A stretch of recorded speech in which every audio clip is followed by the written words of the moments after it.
Kasus dugaan tindak pidana penggelapan uang perusahaan menyeret suami artis Bunga Citra Lestari, Tiko Aryawardana. Tiko dilaporkan ke Polres Metro Jakarta Selatan oleh mantan istrinya yang berinisial AW sebab diduga merugikan perusahaan yang mereka dirikan hingga miliaran rupiah. Kasat Reskrim Polres Metro Jakarta Selatan AKBP Bintoro menyampaikan penyidik menemukan unsur pidana dan memiliki 2 alat bukti yang cukup sehingga perkara dugaan penggelapan dana ini masuk tahap penyidikan. Selain memeriksa 5 orang saksi, penyidik juga telah memeriksa Tiko Aryawardana sebagai saksi terlapor. Kasus ini dilaporkan ke Polres Metro Jakarta Selatan sejak 2022 yang lalu saat Tiko Aryawardana masih berstatus suami AW. Pasangan ini mendirikan sebuah perusahaan yang bergerak di bidang makanan dan minuman dengan Tiko sebagai direktur dan AW sebagai komisaris. Dari hasil audit investigasi melalui auditor independen, ditemukan adanya penggunaan dana yang tidak jelas peruntukannya oleh terlapor sebesar 6,9 miliar rupiah. Di tahun 2022 saat terduga pelaku ini adalah masih status suami daripada pelapor atau korban. Kami dalam hal ini Polres Metro Jakarta Selatan telah melaksanakan kegiatan gelar perkara dengan 2 alat bukti yang cukup, meningkatkan statusnya dari penyelidikan menjadi penyidikan. Sementara itu pihak Tiko membantah adanya penggelapan dana sebesar 6,9 miliar rupiah. Kuasa hukum Tiko pun mengaku akan melakukan upaya hukum terkait kasus ini dan meminta pihak kepolisian melakukan gelar perkara secara terbuka. Dan pihak kepolisian juga baik dari sisi laporan dugaan adanya penggelapan atau penipuan yang dikatakan oleh pelapor 6,9 miliar, klarifikasi dari polisi menyatakan tidak sampai segitu. Jadi angkanya saja ini confuse antara pelaporan dengan sisi polisi. Jadi ini persoalan perusahaan, persoalan yang belum tuntas antara mantan suami dan mantan istri karena bikin perusahaan bersama, ya. Kemudian dibawa ke ranah seolah-olah ini adalah kasus penipuan penggelapan personal. Berbeda konstruksi pidana 372 dan 374. Kalau 372 itu personality penggelapannya. Tapi kalau penggelapan dalam jabatan benar-benar harus hati-hati. Karena konstruksinya dalam jabatan nih. Harus diadili dulu lewat rapat umum pemegang saham. Ya kami tembuskan ke Barreskrim untuk minta gelar perkara terbuka. Pemirsa, untuk mengetahui duduk perkara kasus dugaan penggelapan dana suami Bunga Citra Lestari, sudah bergabung bersama kami kuasa hukum Tiko Aryawardana, Irfan Agasari. Pak Irfan, selamat sore. Sore, ya. Ya, Pak Irfan Agasar, mohon maaf. Pak Irfan, apakah betul Tiko melakukan penggelapan uang sebesar 6,9 miliar rupiah di rentang waktu 2015 hingga 2021 seperti yang dilaporkan, Pak Irfan? Nah, saya bisa klarifikasi tuduhan itu tidak benar lah. Karena pelapor mendasari dari suatu audit yang sifatnya sepihak. Jadi kalau saya melihat klien kami Bapak Tiko ini ya kan sebagai direksi. Pernah tidak sebagai direksi dia dimintai klarifikasi oleh akuntan yang ditunjuk oleh si pelapor gitu loh. Kan tidak sama sekali. Jadi kalau orang membuat suatu perusahaan itu organ tertinggi itu ada di rapat umum pemegang saham.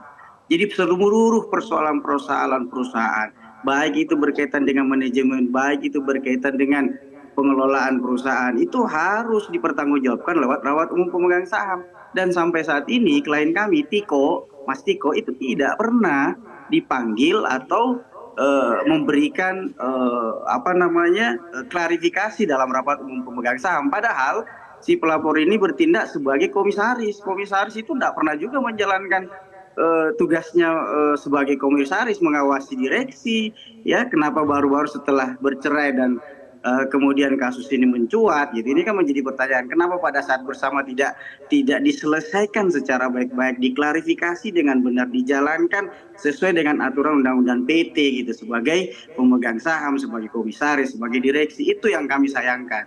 Sehingga Ya. kasus ini saya merasa bahwa tuduhan-tuduhan yang dilamatkan kepada klien kami, Mas Tiko, itu masih sifatnya prematur. Gitu. Makasih.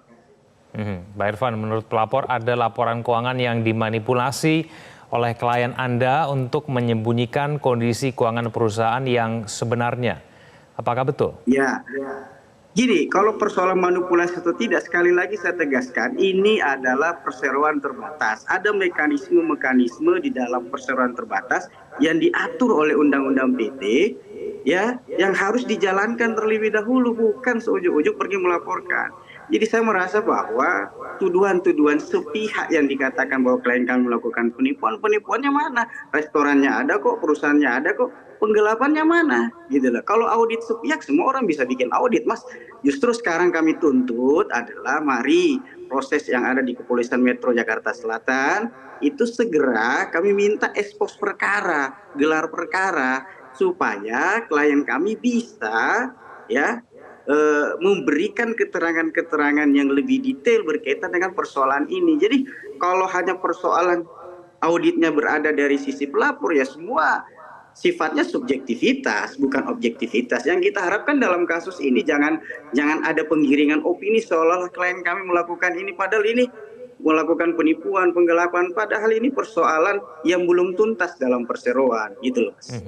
Pak Irfan, tapi bisa tidak klien Anda menjelaskan uang 6,9 miliar yang dikatakan hilang itu kemana?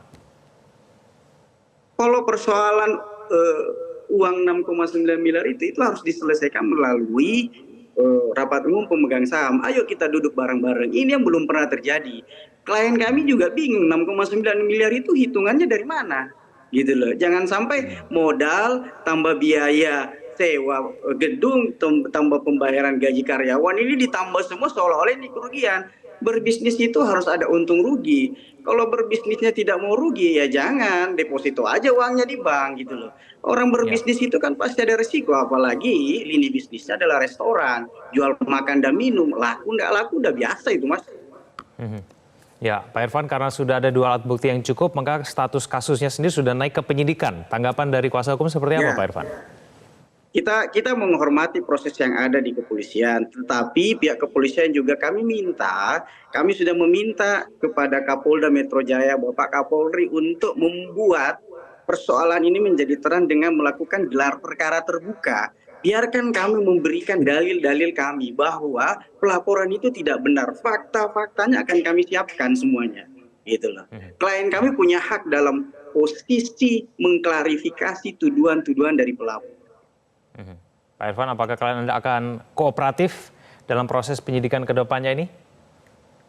Sangat kooperatif. Saya sudah sampaikan kita hormat dan taat dalam setiap proses yang ada di negara ini. Apalagi kami sebagai warga negara hukum, klien kami sebagai warga negara hukum yang taat hukum tentu akan mengikuti setiap proses yang ada. Tapi ada hak-hak kami juga yang dilindungi oleh hukum. Tolong juga dihargai oleh pihak kepolisian dan pihak-pihak terkait lainnya.